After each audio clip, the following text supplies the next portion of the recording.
হাদি হত্যাকাণ্ড অত্যন্ত এই গণ অভ্যুত্থানের পরে সবথেকে মর্মান্তিক একটি ঘটনা এবং আমাদেরকে ব্যক্তিগতভাবে খুবই কষ্ট দিয়েছে।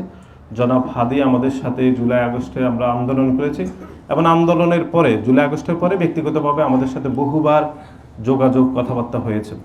কিন্তু হাদি হত্যাকাণ্ডের পরে তৎকালীন সরকারের ইন্টেরিয়াম গভর্নমেন্টের সবথেকে ব্যর্থতা ছিল যে যারা খুন করেছে তারা দিনে দুপুরে দেশ থেকে পালিয়ে গিয়েছে। এবং সবথেকে যেটি বিপজ্জনক ঘটেছে সেটি হচ্ছে হাদির হত্যাকাণ্ডের পরে এনসিপি বা জামাত, তারপরে শিবির, তারা আসল খুনিদের বিচারের দাবি না করে আপনারা দেখেছেন উদ্দেশ্যপ্রণোদিতভাবে বিচার না আছে রাজনৈতিক ফায়দা হাসিলের জন্য মির্জা আব্বাসের নাম সেখানে ব্যবহার করা হয়েছে এবং এরকম ন্যারেটিভ তৈরি করা হয়েছে যে মির্জা আব্বাস এখানে জড়িত। কিন্তু আমরা পরক্ষণে দেখলাম যে যারা খুন করেছে তারা বিদেশে গিয়ে সামাজিক যোগাযোগ মাধ্যমে তারা বলেছে যে তারাই খুন করেছে। আমি মনে করি বর্তমান সরকার অত্যন্ত সফলভাবে ডিপ্লোম্যাটিক ইনিশিয়েটিভ নিয়ে তাদেরকে সেই দেশে গ্রেপ্তার করতে সক্ষম হয়েছে এবং আমি মনে করি এটি সরকারের সফলতা।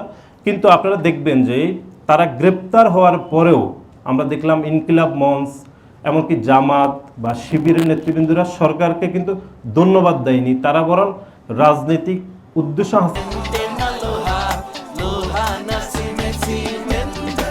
হাসিলের জন্য চুপ থেকেছে অথবা তারা এটাকে ভিন্ন ন্যারেটিভ তৈরি করছে। আমরা আমাদের ছাত্রদলের পক্ষ থেকে আমরা সবসময় বলেছি হাদির হত্যাকাণ্ড যারা গ্রেপ্তার হয়েছে ভারতে, তারপরও আমরা বলেছি যে অবশ্যই খুনিদেরকে দেশে এনে বিচার নিশ্চিত করতে হবে এবং যত দ্রুত তাদেরকে বন্দি বিনিময় চুক্তির মাধ্যমে, যেহেতু আমাদের চুক্তি রয়েছে, স্বদেশে প্রত্যাবর্তন করা যায়, এই জন্য আমরা সরকারের নিকট দাবি জানিয়েছি।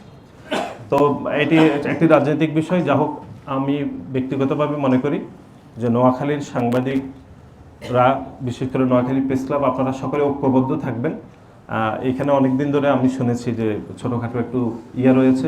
আমি মনে করি আমরা জেলা হিসাবে আমরা এত বেশি সমৃদ্ধ, এত বেশি উদার, আমাদের সমুদ্রের মতো মন থাকতে হবে। আপনারা যদি ঐক্যবদ্ধ থাকেন তাহলে ইনশাল্লাহ আমি মনে করি যে আগামী, যেহেতু ঈদ শেষ হয়েছে, আমি তথ্যমন্ত্রীকে আগামী 2 থেকে 3 মাসের মধ্যে আমাদের নোয়াখালীতে নিয়ে আসার আমি সর্বোচ্চ চেষ্টা করব।